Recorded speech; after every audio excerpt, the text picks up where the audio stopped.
বরিশাল থেকে অনলাইনে এই মাছগুলো অর্ডার করেছিলাম। টেনশন লাগছিল খুব কিরকম হয়, কিন্তু সরাসরি দেখার পর মনটা খুশি হয়ে গেল। আর মাছের সাইজগুলো কিন্তু অনেক বড় ছিল, কেন যেন এখানে সাইজটা প্রপার বোঝা যাচ্ছে না। আর এতগুলো বড় মাছ শরীফের পক্ষে কোনোভাবেই একা কাটা সম্ভব না। তাই শরীফকে বাজার থেকে এই মাছওয়ালা ভাইকে ধরে নিয়ে আসতে বলেছিলাম। আর এই মাছওয়ালা ভাই এই এতগুলো মাছ কাটতে কত টাকা নিয়েছে সেটা ভিডিওর শেষে বলে দিচ্ছি।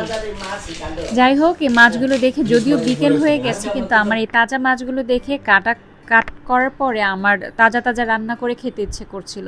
কিন্তু সেদিন অনেক তরকারি রান্না করে ফেলেছি, যে কারণে আর সেদিন রান্না করিনি, পরদিন রান্না করেছিলাম। আর এত বড় দা দেখে আমার শরীর কেমন শিউরে উঠছিল বারবার। আমার খুব ভয় লাগে এরকম ধারালো জিনিস দেখলে, জানি না কেন। আর এটা হচ্ছে মাছের পিঠ, বড় মাছ বা ছোট মাছ সব মাছের পিঠটা একটু সাবধানের সাথে সরাতে হয়, অথবা জানোই তো এই পিঠের যে তেতো ভাবটা এটা পুরোটা মাছের মধ্যে ছড়িয়ে যায় আর মাছটা খাওয়ার অযোগ্য হয়ে যায়। ঠিক আছে, আজকের মতো আল্লাহ হাফিজ। নেক্সট ভিডিওর জন্য ওয়েট করো। বরিশাল থেকে অনলাইনে এই মাছগুলো অর্ডার করেছিলাম। টেনশন লাগছিল খুব কিরকম হয়, কিন্তু সরাসরি দেখার পর মনটা খুশি হয়ে গেল। আর মাছের সাইজগুলো কিন্তু অনেক বড় ছিল, কেন যেন এখানে সাইজটা প্রপার বোঝা যাচ্ছে না। আর এতগুলো বড় মাছ শরীফের পক্ষে কোনোভাবেই একা কাটা সম্ভব না।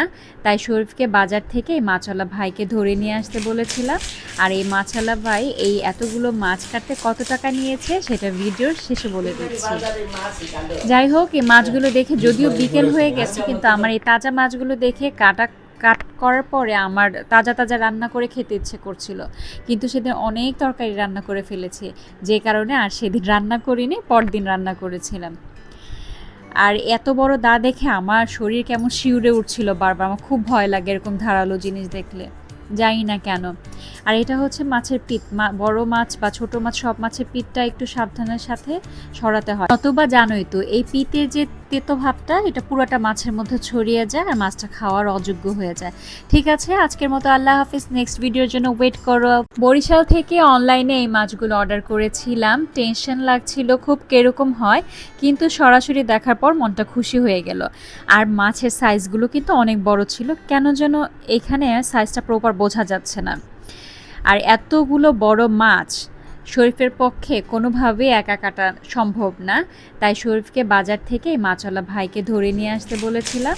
আর এই মাছওয়ালা ভাই এই এতগুলো মাছ কাটতে কত টাকা নিয়েছে সেটা ভিডিওর শেষে বলে দিচ্ছি।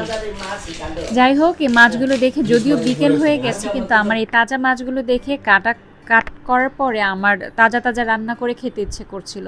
কিন্তু সেদিন অনেক